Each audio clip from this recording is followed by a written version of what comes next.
Ukrainian troops have captured 2 Russian soldiers in Kupiansk-Uzlovyi settlement in embattled Kupiansk city in northeastern Kharkiv region.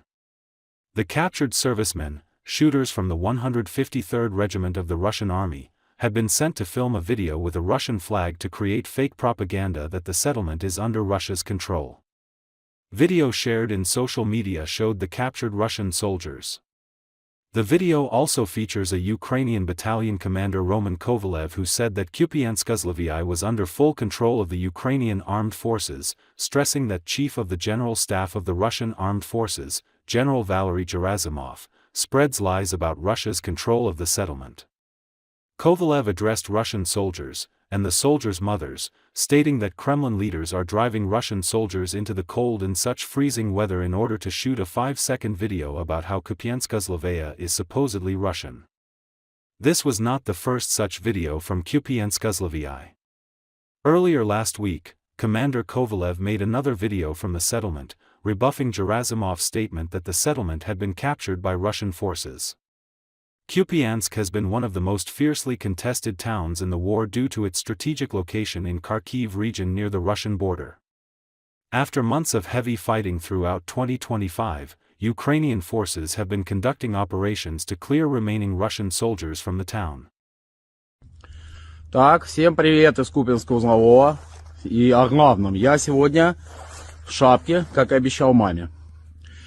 Как я вам говорил, Купянск-Узловой находится под полным контролем Сбройных сил Украины. Сейчас мы находимся в центре его. Вот, видите, тихо, спокойно. Снова я без бронежилета. Знаете, в чем разница между российским начальником генерального штаба и украинским командиром батальона? Я не вру. Когда я говорю, что Купянск-Узловой украинский, я в нем. А Герасимов говорит иначе. Но есть один парадокс, Валерий Васильевич. Есть казаки. Как вас зовут, ребят? Антон. Антон. Алексей. Антон Алексей. Антон Алексей, как видите, Валерий Васильевич в бронежилетах, и в каске, и с оружием. А я без. Я думаю, что, Валерий Васильевич, когда у вас сегодня Путин спросит, почему очередное видео из российского узлового снимает украинский подполковник, вы ему скажите, что это особенности гибридной войны. Сейчас хотел бы обратиться к российским солдатам и к их матерям. Верхушка ваша кремлевская в такие морозы гонит голодных, холодных ваших подчиненных, ваших детей, для того, чтобы снять 5-секундный ролик о том, что якобы Купянск-Узловой российский. Стоит ли это того, решать вам. Слава ЗСУ, слава Украине. Стригунов Алексей Николаевич, стрелок 153-го полка. Рядовой Козлов Антон Александрович, стрелок 153-го полка. By the end of May 2025, more than 20,000 cases had been filed against Russians who refused to serve in the military during Russia's full-scale invasion of Ukraine. Over 17,721 Russian troops were handed decade-long prison sentences for being absent without leave, AWOL, the British Ministry of Defence reported. Before the full-scale invasion, refusal to be drafted typically resulted in a financial penalty. Now, prison sentences of several years are standard. While reports vary, draft evasion is reportedly punishable by up to 2 years imprisonment, and in practice, courts typically impose fines rather than jail time. With support, Russians can also apply for Alternative Civilian Service, AGS, which is a constitutional right in Russia but often likely ends up in a trial and potential sentencing. United 24 Media says Russian courts hand out even harsher penalties for desertion or abandonment of military units than draft refusal. AWOL soldiers receive between 10 to 15 years in prison. Connection E.V, an organization supporting anti-war and anti-conscription efforts. Russian military losses have surpassed 1.2 million soldiers, more than its entire pre-war army. This includes both those killed and the severely wounded, who will never return to combat. Despite these staggering numbers, Russia keeps advancing the only way it knows how, throwing its soldiers into meat grinder assaults. Some are forced to the front line on crutches, others are severely wounded.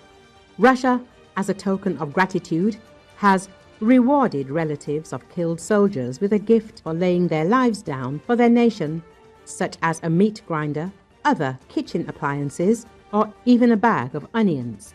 The soldiers who refuse to take part in assaults are subjected to Russia's widespread practice of summary executions known as obnulenie, or zeroing, referring to killing one's own comrades for punishment or intimidation.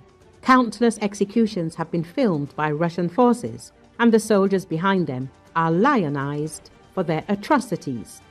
Violent and extrajudicial punishment for soldiers who refuse to fight or disobey orders have become commonplace.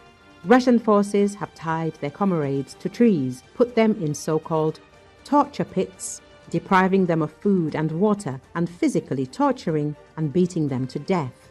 Refusing mobilization in the first place can be far safer than facing the front line, torture, or execution. If it's too late, surrendering to Ukraine's armed forces is the only way to survive before the battlefield or brutal torture and executions decide their fate. As more soldiers are tortured, mistreated, or even executed by their own commanders, prison becomes a rational alternative. If those who refuse mobilization face shorter sentences than those imposed after deployment, then accepting imprisonment before risking life and torture on the front line is the more logical choice. The Nullifiers is a Verstka project that has identified 101 Russian military executioners. It publishes information on soldiers who nullify their own comrades, killing, torturing them to death, and sending them on assaults from which they are unable to return alive.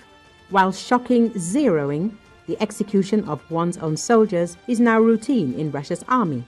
For those facing forced conscription or frontline combat, Ukraine offers a path to safety. Leaflets and drones instruct soldiers how to surrender. The 24/7 I Want to Live project coordinates voluntary handovers, guiding troops via phone, messaging apps, or a chatbot. Surrendering soldiers can remain safely in captivity until the end of hostilities, after which they may seek asylum abroad or return to Russia.